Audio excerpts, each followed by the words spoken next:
শহর থেকে গ্রাম প্রচারণার শেষ দিনে সব জায়গায় সরগরম। প্রার্থীরা কোমর বেঁধে নামেন গণসংযোগে। কর্মীদের ব্যস্ততা ছিল মিছিলের মাধ্যমে শোডাউনে। ভোট চাওয়ার পাশাপাশি প্রতিশ্রুতি পূরণের সংকল্পও জানিয়েছেন সবাই। তবে সুষ্ঠু ভোট নিয়ে শঙ্কাও জানান কেউ কেউ। বাড়ি বাড়ি ভোট চাওয়া থেকে শুরু করে সমাবেশ আর মিছিলে মুখর শহর থেকে গ্রামাঞ্চল। শেষ দিনে ঘটা করে প্রচারণায় নামেন বেশিরভাগ প্রার্থী। বরিশালে মিছিল নিয়ে নগরীর গুরুত্বপূর্ণ সড়ক ঘোরেন ধানের শীষের মুজিবুর রহমান সরওয়ার। খুলনার বিভিন্ন আসনে মিছিল নিয়ে শোডাউন করেন বিএনপির প্রার্থীরা। যোগ দেন একাধিক পথসভায়। নানার প্রতিশ্রুতির পাশাপাশি ধর্মকে অসৎ উদ্দেশ্যে ব্যবহারের চেষ্টা চলছে বলেও অভিযোগ তোলেন অনেকে।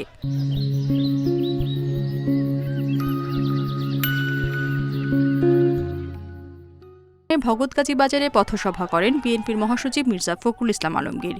উন্নয়ন ও গণতন্ত্র পুনরুদ্ধারে ধানের শীষে ভোটের আহ্বান তার।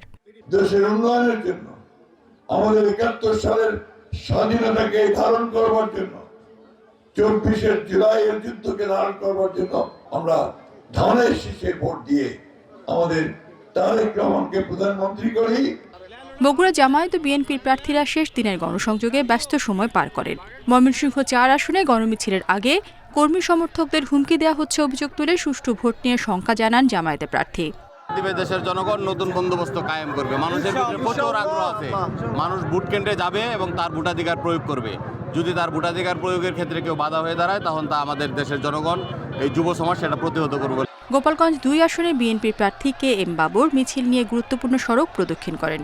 অন্যদিকে গোপালগঞ্জ ১ আসনে গণ অধিকার পরিষদের কারাবন্দী প্রার্থী কাবির মিয়ার পক্ষে প্রচারণা চালায় কর্মী সমর্থকরা।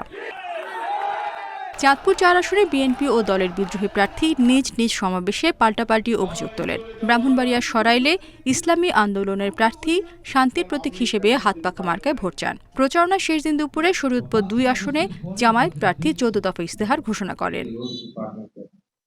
প্রচারণায় ছিলেন পটুয়াখালী ৩ আসনে বিএনপি সমর্থিত গণ অধিকার পরিষদের প্রার্থী নুরুল হক নূর। পিরোজপুর, সুনামগঞ্জ, রংপুর সহ বিভিন্ন জেলায় দিনব্যাপী চলে প্রচারণা। নরসিংদী ৩ আসনে ধানের শীষে ভোট চেয়ে মিছিল করেন শিবপুর উপজেলার আলেম ওলামারা। রেশমি নন্দী, ইন্ডিপেন্ডেন্ট নিউজ।